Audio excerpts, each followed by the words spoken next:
All right, we're here with the long group, and this is episode 2. We're excited. We got me, we got Clayton, and this time we got Coleman here. Coleman, why don't you introduce yourself? Yeah. My name's Coleman. I put the long in the long group.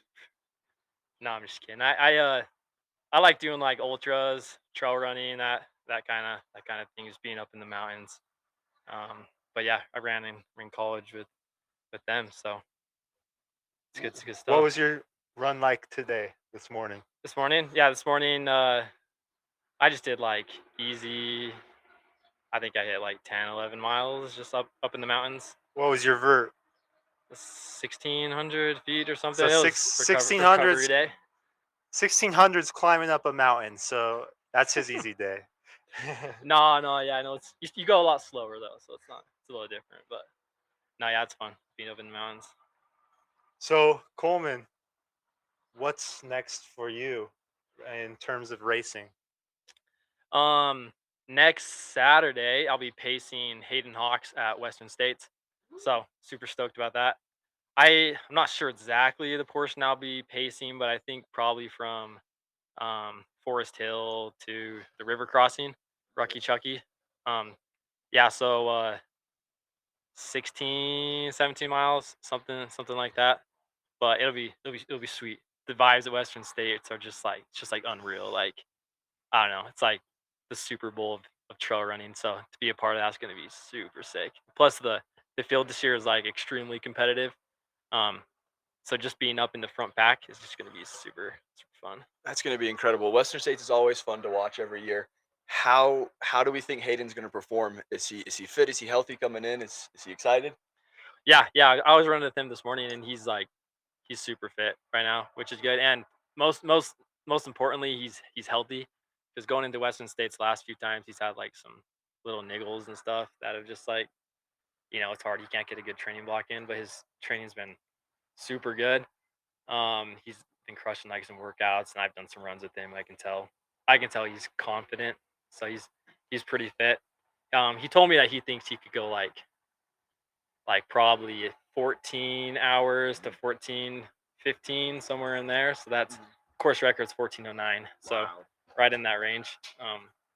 But yeah, basically everyone in the sport is in the race. So Mhm. there'll probably be a lot of carnage, I'm thinking, because everyone's gonna go out and just kill themselves out there. So it'll be fun because pacing's at the back half, so you get to kind of see the carnage and see all these guys just in a dark place. Shout out Hayden Hawks. We're cheering for you, Hayden. So, Hayden, I've been following him on Strava a little bit. He's been crushing the miles in the last month or so, and then he had that camp in Flagstaff. But he's been crushing it on the mountain. So that's cool to see. I'm excited to see what he will do. It's kind of interesting too because lots of the main like the big guys in the sports right now are hitting stupid amounts of mileage, like 170 miles a week with like 30 to 40,000 feet of climbing, just these huge weeks. So Hayden's actually hitting like on the lower end compared to lots of the other people, even though he is still hitting like a ton of miles. But so it'll be cool to see which guys are going into the race a little too fatigued versus some guys that hit that fine, perfect line. It's hard to know, Sure. but And Hayden, I mean, he knows his training. He's an incredible coach. Just a great dude. I'm excited for him. Go Hayden. Have fun pacing with that. Coming after Western States though, what's next for you? You want to share anything? Yeah. Yeah. After that, end of August, I'll be racing the UTMB CCC. So that's a 100K race through the Alps in Chamonix in France. Big time. Big So time. yeah, qualified for that Yep. last year and pretty stoked about it. The two big races in the sport are UTMB and Western States. So to be able to pace at Western and then go race at UTMB is gonna be super hype. So Yeah. I'll probably head out to France for a few weeks and train and then Good. yeah, get that race And done. you're participating in both this year, and you're still relatively young in the sport. You know, you ran in college, but you were a college guy. and then you've been out of college for about how long? How long have you really been focused in on the trails, and how's that experience been for you? Yeah, it's been pretty good. I started trails like a year ago.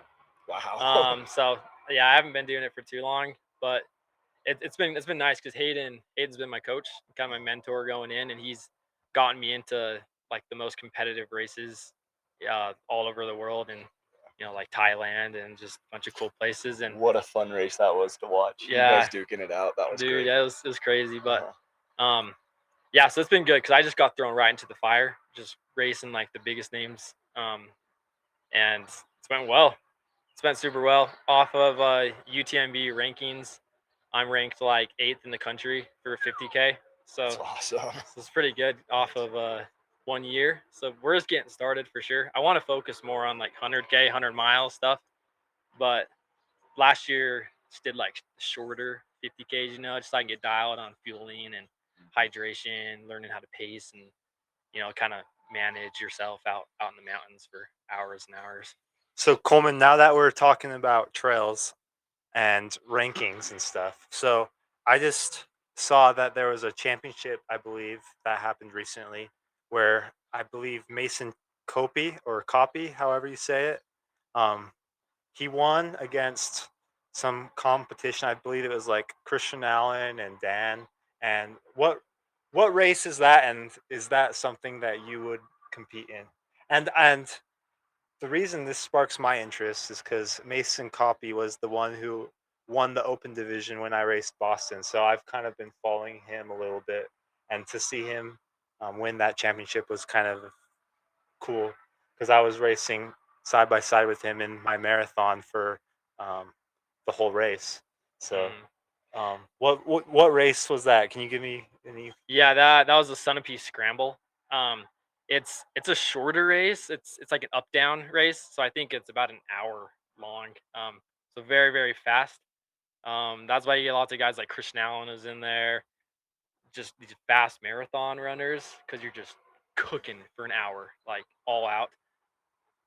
They have a lot of prize money. I think the winner got like $10,000 or Yeah, something. I Like, saw it was 10,000 for the yeah, win. so Yeah. it brings in some like big names, which is freaking sweet. Uh, yeah, and it's way good. Like I'm pretty sure Mason just signed with Vibram, I think. So yeah, so that's pretty So sick. what is Vibram? It's like the tread on the bottom of lots of shoes, like the outsole.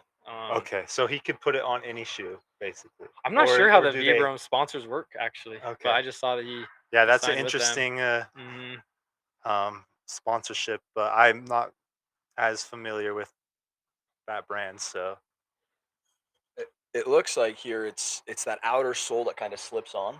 To some shoes, they have that a lot of that technology. Um, Hmm. like almost like a sandal looking thing. Um, I don't know. I pulled up some here. That's what I'm looking down at. Coleman, are Yeah, these the yeah. ones they So race in, or no, so it's lots of like the biggest trail shoes, like even like Hoka and Asics and Saucony, and like okay? all the main brands. They're more high end trail shoes. They use a Vibram grip on the bottom, and it's Oh, kind of okay. like the gold standard. It's Yeah, just a little more yeah. durable, a little more sticky, just like a good rubber. But yeah, they make like sandals and Their like own some stuff. some other stuff I too. So actually do remember the old New Balance 1210 V2 Leadville edition for that great trail race was the Vibram outsoles, and I could put hundreds and hundreds of miles into those shoes, and they yeah, just would never wear down. So that's cool. Good for him. That's oh yeah, awesome.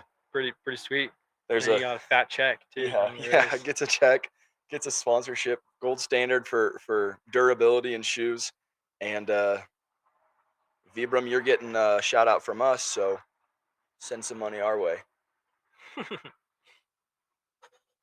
speaking of shoes, man, I went to St. George Running Store this weekend because I had a gift card that I hadn't used in forever, and you weren't there, Coleman. That's where Coleman works, but I go and ask, and I start off asking for two pairs of shoes just to try on. I kind of had an idea of what I wanted. They come back and they're like, "Oh, we don't have them in your size." So then I ask for three other pairs. Nope, none in my size. And so I finally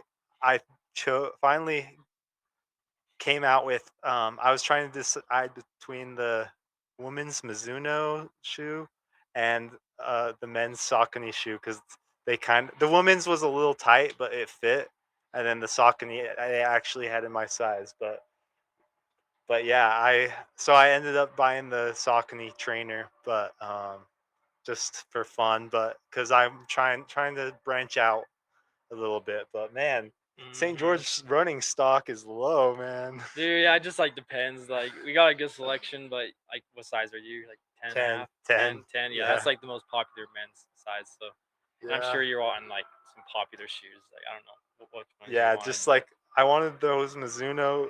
That was my top one because I had tried them on previously yeah, when I went in, and I was like, yeah, I want to come back and buy them and try them out to train in, and sold out. So yep. Mizuno's making pretty good shoes now. Like they were like freaking crap for a while, but yeah, like they've been pretty good. Like I raced the Black Canyon 100K in some Mizuno's actually. And they're yeah. pretty That's good, but crazy. Anyway, Clayton, let's talk about some races for our group this weekend. One, um, I'm gonna first bring up our buddy Santiago. He is running. I don't know what they call it. It's at the Grandma's Marathon, but they call it like the Bjorn Half Marathon or something. Um, Santiago is running the half. He's, I believe, seated number 2 with his St. George Half Marathon time, which is kind of crazy because he was up there with um, Joe Klecker was seated number 1. Then it listed Santi, Joel Rayco, who's a defending champion or previous champion, Aiden Reed, who's our previous teammate, and then Frank Lara. Those were the top guys, but it was cool to see Santiago's name up there. And yeah, he's running the half marathon this Saturday, I believe. how long has it been since Santi has run against Aiden? Like Oh, against Aiden's dude, like been, they're gonna be in the same race. Like that's pretty sweet. yeah, yeah. Aiden finished up around 2022 or maybe earlier. So that's back when they were on the team. Yeah. They were both actually all of everyone here was part of that great ninth place team. I was cheering from a couch, but where were you? I wasn't on the team yet. You weren't on Actually, the team yet. not That's yet. right. Yeah, All right. not yet. Travis was there racing. Ninth in the NCAA. That was a great program. That brought guys like Coleman out here really to help gain traction, which is awesome. But yeah, I'm excited for Santi. He's ready for that. I haven't talked to him too much, but he's been up in Canada training, so we haven't been able to see him.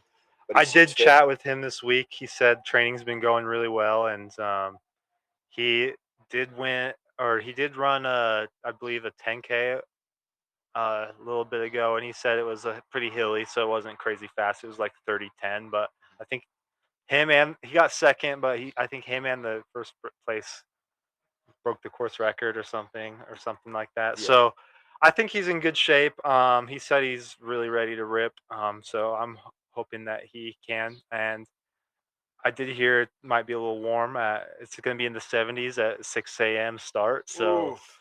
That's so it's going to be a that's warm gonna be one. tough. So we'll Yeah. see how he can handle that. But he is in Canada training in the humidity. So hopefully that can benefit him. And it's Minnesota. So it's north. So hopefully, yeah, hopefully he can He's perform well. he's ready. I'm excited for him. Yeah, it's called the Gary Bjorklund.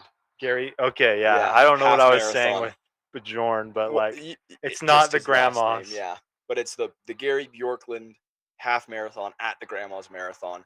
Again, an amazing field. We're obviously rooting for Santi and Aiden, so former teammates for us. That'll be fun for them to race after years. It might be 5 years that since they've raced, maybe 4 or 5, which is so that's a great tidbit there. So that'll be fun. That's Saturday morning. So that'll be awesome. Saturday morning. Yep. Tune in. I believe there's a live stream. And someone reached out to me to get Santi's email randomly, but for the announcer. So that was crazy. Well, they've got his email then. He's ready. He's ready to roll then. Great race. That'll be fun. Clay, what are you doing this weekend? You know what? I think I'll run a half marathon Saturday morning too. Good. Yeah. Good. So What one is that? yeah, I'm gonna just open my season at the Run Tim half marathon coming down American Fort Canyon and here in middle of Utah County. been building back since I ran the Boston Marathon, took a little break. Have really just been stacking mileage. Really haven't put in much work or workouts yet. Just getting up to mileage. But I wanted to kind of just rip the Band-Aid off. So it's a nice downhill course. Weather looks like it's not going to be 70 degrees at 6 a.m. for me. So just gonna kind of go out and there's another guy that should be racing that's a pretty good talent. Just gonna kind of run with him, see where I can get for 45 or 50 minutes, and then once I'm deep in that pain cave, just see kind of where I'm at in terms of fitness, just to get myself ready for the summer of racing, building all the way till ultimately the goal is the St. George Marathon in the fall. But this one will just kick it off and see where I'm at, get a benchmark down the baseline. You feeling ready to hurt? I am. I'm really excited for it. It'll be interesting to see where my fitness lies. I look back at some of my other training blocks and how I performed in some races. Like a year ago, I went and did a half that I wasn't honestly training very well for, but was able to get second behind Travis and run halfway decent. So I feel like I'm a lot fitter than I was then. So I'm hoping I can have a significant PR improvement there, and I'm kind of eyeing their course record, get a little cash maybe to make up for the gas I got to spend this weekend. But it'll be fun. What's the course record? Oh, it's 66:15 or 66:20. Okay, nice. So I've been thinking about that kind of 5 O's to 5 teens is that 66, 67 ish kind of range. Going out, taking the first 8 miles all downhill, that low fives, and then there's some rolling hills the last 5 miles. So taking it out hard, but still within a reach, and then kind of rolling through those hills in the end and hurting. If I walk away under 70, I'll be happy, because that'll actually be a PR, and I'll know where I'm at. But I think on a good day, I could scare 66 low. Heck Yeah, yeah, so- yeah, you totally can. Yeah, so I'm excited for it. It'll be fun. Oh, that's good. Yeah. We're still new to this podcast thing, so we're working out the bugs. So we have to pass the mics, and we're just doing our best. So we're having fun with it. So Clayton, what's on the agenda today? There is so much track and field specifically that I've been watching. since Hold the on, last time. hold on. Yeah, Actually, go for before it. we get that, Yeah. since we all are alumni for SUU, Yeah, should we talk about how the new head coach of the track and field and cross country program has been absolutely. it was announced last week? Yep. So the previous coach retired after 34 years, I be- think. something like that. Something like 34 Definitely years. over 30. Yeah, so very long tenured. Um, he was our coach while we were in college, but he retired after this season, and so we've been eagerly waiting the news we got last week of who will be the new head coach for that program, where we ran. And go ahead, tell him who it was and talk about him. Okay.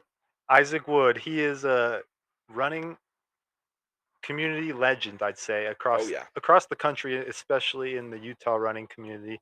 He is well known. He has a very established resume, and I think he will be a great pick for um, building the SU program back to a national contender and powerhouse that we have been, SUU has been in the past. So I think it's a great start, and I'm excited to see what the future brings, and how what athletes he can bring into the program.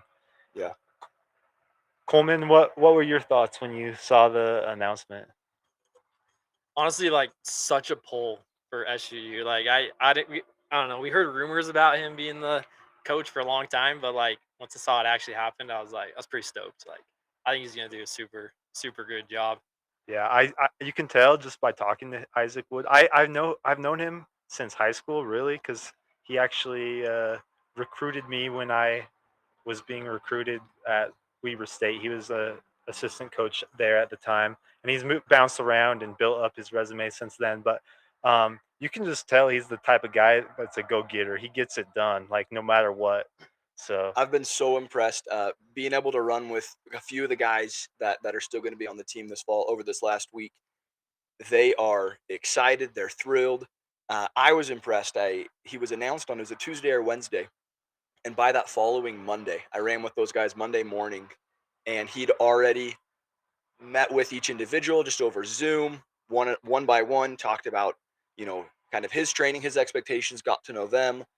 And yeah, that's, as a coach, you're supposed to be there for your athletes, but to see them just just really kind of take hold of that and him to reach out and things going.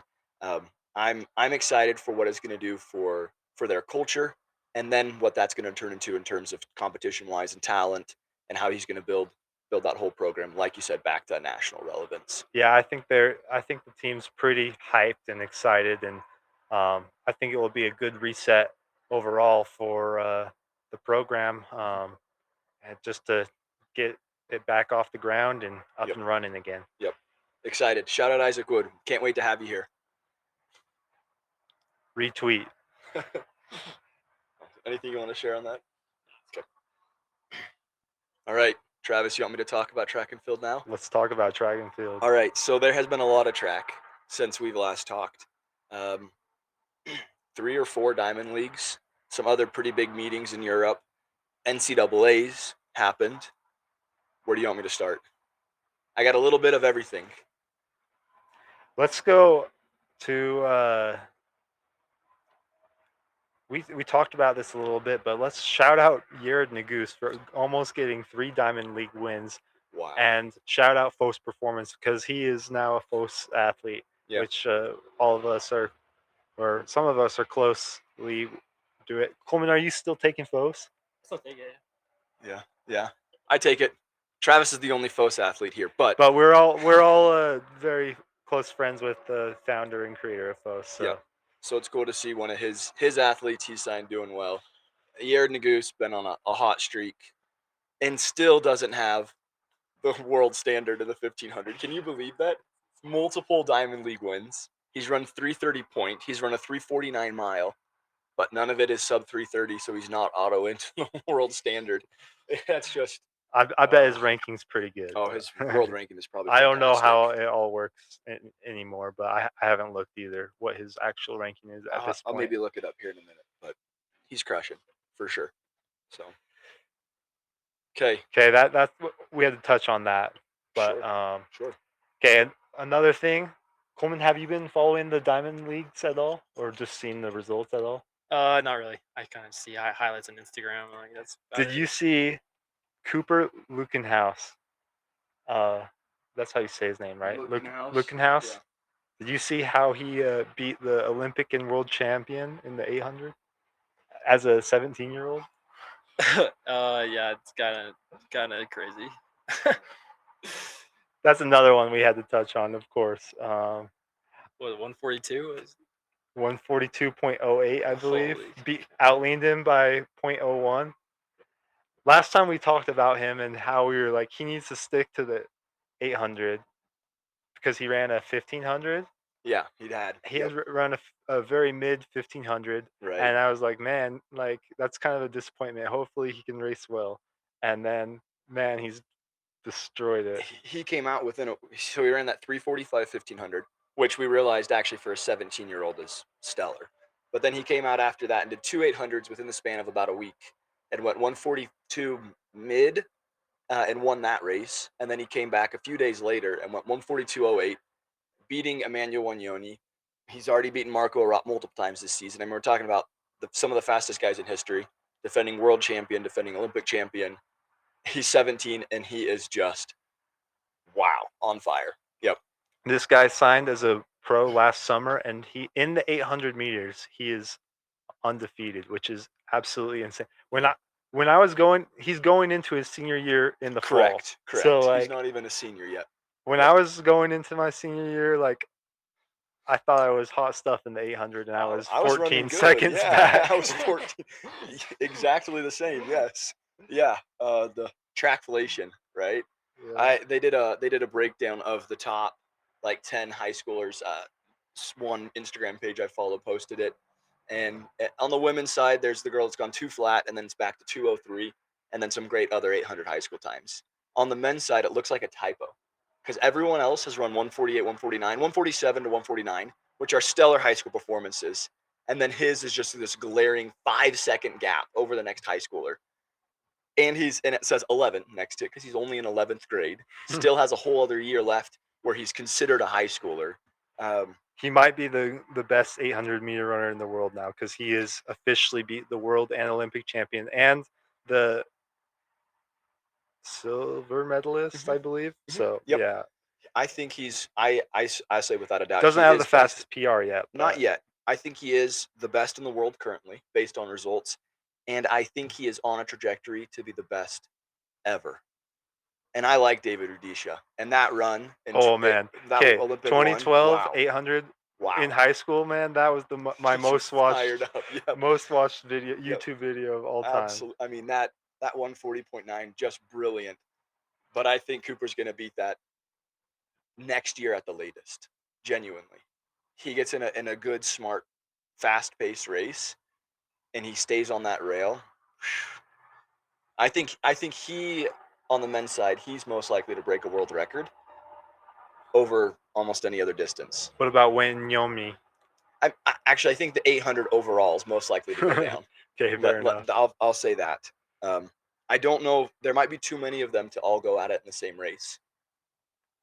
Whoever gets the pole position, I think, will have an advantage. Anybody else trying to fight through in lane 2 or on outside shoulders is gonna. I mean, we're talking about matter of tenths of a second. They're not gonna get it. So, I think somebody needs to just do like a solo, like I'm getting paced, I'm getting taken out in 49.5 or whatever it is they want for the first 400, and I'm gonna have somebody take me through 600. And I think, yeah, Wanyonyi could do it. Marco Arap might be able to gain that fitness. He's insanely talented, but I think Cooper could do it. So I just don't know if all three of them go for it. There might be too much jostling. They're going to lose a quarter Yeah, of a that'd be crazy to see them get it set up. Yeah. I don't know if Cooper's quite ready to go for a world record, but That's why I say next summer, yeah. 2027, I think it could go down. Yeah. Yep. We have to talk about NCAAs. The sprints? The Whole sprints went off at NCAAs. Multiple collegiate records and a world record in the prelims, which was insane. Blew my mind watching it. I was so confused. It was amazing. Oh, shout out Jacoby Tharp. Wow. And he's American, right? I think he's an American. I believe so. Let me confirm that information because I might have seen something about who he'll represent, and it might not be the U.S. So let me double check. And I forgot the guy's first name, but Smallwood, he also broke 13 in the 110 hurdles in the finals, which was very impressive. And he's only 5'7" or something. No, I hadn't realized that until watching in the finals. And I said, this guy is getting over those barriers, but it almost seemed like just barely. But he went 12.9. Or 12.95 or no, I think it was 12.9 in the final. 12.95, yeah. Which would be one of the top times in the world if he wasn't beat by a guy who went 12.9 and previously won 12.75 and set a world record in the prelims. And Tharp does represent the United States according to his World Athletics profile. So that's so exciting, especially to see Aries Merritt, that great run 12 years ago, has that world record, passing it down to the new generation. I saw they were able to find each other after the race in kind of the athlete warm-up cool-down area and take a photo together. And it's just cool to see these amazing athletes come out, put the work in, have that race that goes their way, and see that kind of previous generation supporting them and encouraging that progression. It's cool to see. It's been all over the sport lately. Athletes trying to almost be like those they looked up to, and in doing so, crushing their results, which is cool. Yeah, obviously that was the most notable sprints time. So many people crushed it, but let's talk about distance because that's what we're truly fans of. Yeah, absolutely. Were you able to watch the men's 1500? I watched it. Yes. Okay. Tell me your thoughts on the men's 1500, Travis, at NCAA's. Dominant, bro. Dominant. The 1500 curse was broken for, I believe it was 13 years when for 13 years when the collegiate record was set in the 1500. The collegiate record holder did not win NCAAs until this year. Simeon Birnbaum gap the field in the last 200 Oh my meters like goodness. he was like looked like everyone else was walking. It was insane.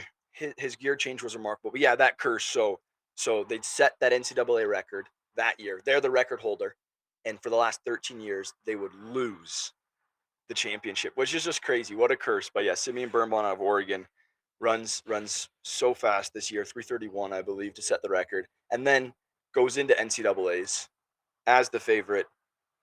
And the race went out not too fast, not really too slow, but the big thing was he went to the lead with about really not more than 200 to go, and it looked like he hardly changed gears, but this gap just appeared almost like magic between him and second place. And I mean, it was they had no hope. And these are some great runners, and I'm a fan of a lot of those guys in that field: Trent McFarland, Carter Cutting, Gary Martin. Yeah, I was cheering for Carter Cutting, who won the mile indoors. Yep, But good runners. But good runners. Simeon made them look like they were standing still. Hit that finish line, celebrated 20, Yeah, 30 and it meters was out on his home track. in front of his home crowd.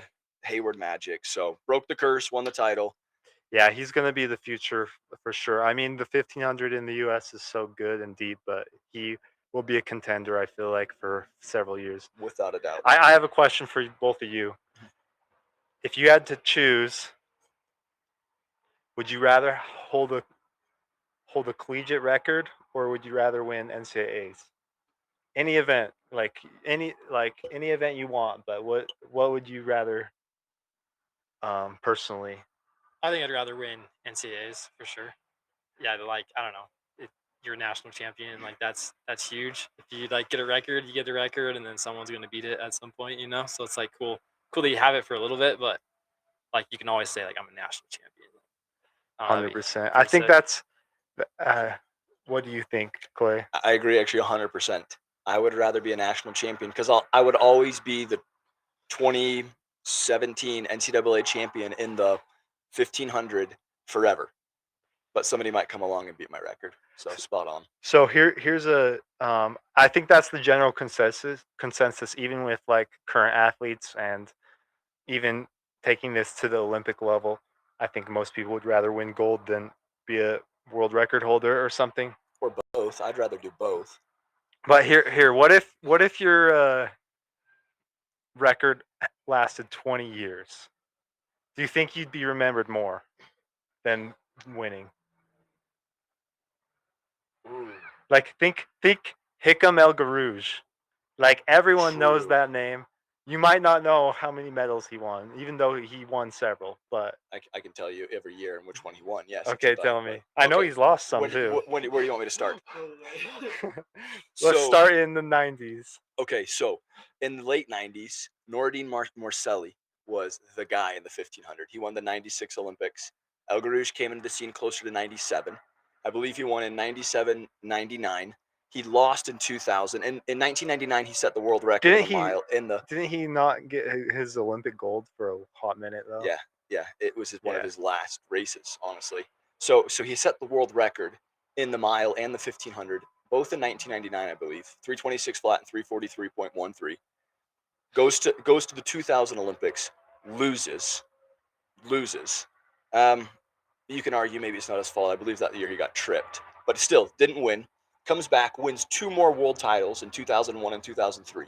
World 1500 meter champions. Still has the world record. So now he has four world golds, no Olympic titles, two world records. Finally, 2004, Sydney, I believe, Olympics. He finally wins the 1500 gold, Olympic gold, and he gets the 5K gold as well. He was unstoppable that year. So it took him almost 8 years with four world titles and two world records to finally get an Olympic gold. But do you think he's more remembered as the world record holder or a champion? You might have a point there with the world record. Yeah, like a world record like that, your name might be remembered. Like Oof. or like even Michael Johnson, like holding the world record for some time in the I believe 4 and 2. Yeah, correct.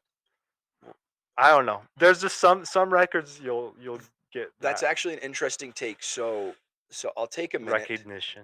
Right? I'll take a minute and recognize thoughts and prayers with Jenny Simpson and her family after the incident over the weekend. She just had a little bit of a health concern at a track meet.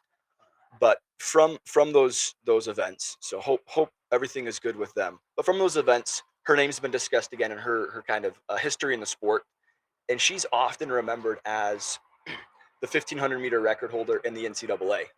Even though she has a world gold and she has a world silver and an Olympic, I believe it's Olympic silver, and she has these incredible marks, sometimes everyone forgets about it and just talks about the fact that she has the NCAA record for, is it nearly 20 years now? The only one that's ever gone sub 4 is her. You know, pre all the shoes, pre bike car, pre all that stuff. She's still remembered as the record holder, and that's what usually when they talk about her history in the sport, they remember her record and not the fact that she has Olympic and world medals and a world title. So that's actually, to your point, Yeah, kind of she's remembered crazy. as that. Yeah, so that's incredible. All right, start towards wrapping up, maybe. Sure. We'll just go over the NCAAs. Hopton Samuel got the double, got it done, both the 5K and the 10K.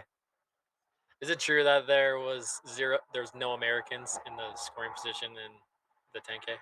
I don't know. I saw something on Let's Run, but you never know It if it's was true on there. So. it was true. I believe I just saw this. The first American was 10th, I believe, or maybe even 11th, 10th, but from Butler, and yeah, he was 10th, and from Butler, and he was. I believe he had some comments after the race where he was calling out how people were like 25, 27, 28 years A old. little bit older. I'm a I think he huge, didn't have an issue with the international, but sure, just their just age. their age, which was kind of funny. But I'm actually a huge Hapton Samuel fan, but yeah, he is about my age, and I'm out of the NCAA. You know, so it is an interesting thing to think I about. think Hampton Samuel's a little younger. I think Hampton's actually college age. Okay, but one more thing. Mhm. 5K, Marco Langen talking for basically over a year and a half now, let's be honest, about this 5K, and he goes and takes fourth. So okay, yeah, that was just something funny, but um anyway. And then one last thing we need to touch on is, well, we talked about her last week, but Yep. or last time, Parker Valby got another 5K PR, Wow. absolute dominant, but um ran 14:39, Yep. which was pretty dang fast It's, for a woman. if I remember correctly, we had talked about, you know, is this her ceiling or is this her base when she went 14:49, and we both said that's just a start. We think she's going to be better. But to go out, I thought in a diamond league she put out a 14:30 result. No, she did this essentially solo. Um, just went out and crushed the field. She's the one that was talking about I was mentioning about like looking up to people and then beating their times. She's always looked up to Emma Coburn, and now they train together, and she's talked about like how surreal it is to be training with someone growing up that she idolized and looked at, and now they're close friends. And Emma, of course, Emma Coburn had an amazing career in the steeple, and I'd love to see her make a strong comeback. But Parker Valby's about to take this to even a higher level in the 5K and 10K maybe. Um, so it's cool to just see the support in the sport, but also shout out Parker Valby, 14:39. She might break 14:30 this year in a good race. I think it might be Yeah, maybe foregone. she can get in the race with some competition and Mm-hmm. run a little bit faster. Yep. Um, yeah, but oh man, a lot has happened the last 2 weeks since we recorded last. But we're gonna try to be more consistent with this thing and see where this takes off. So if you're listening, we want to thank you and sh- show our appreciation. We're just getting started. We're figuring things out, fixing all the bugs. Let us know what we can improve on, what you want to hear us talk about. We are excited about this little project that we're starting, and hopefully it can take off and we can have some fun while we do it. Um, Final words of wisdom.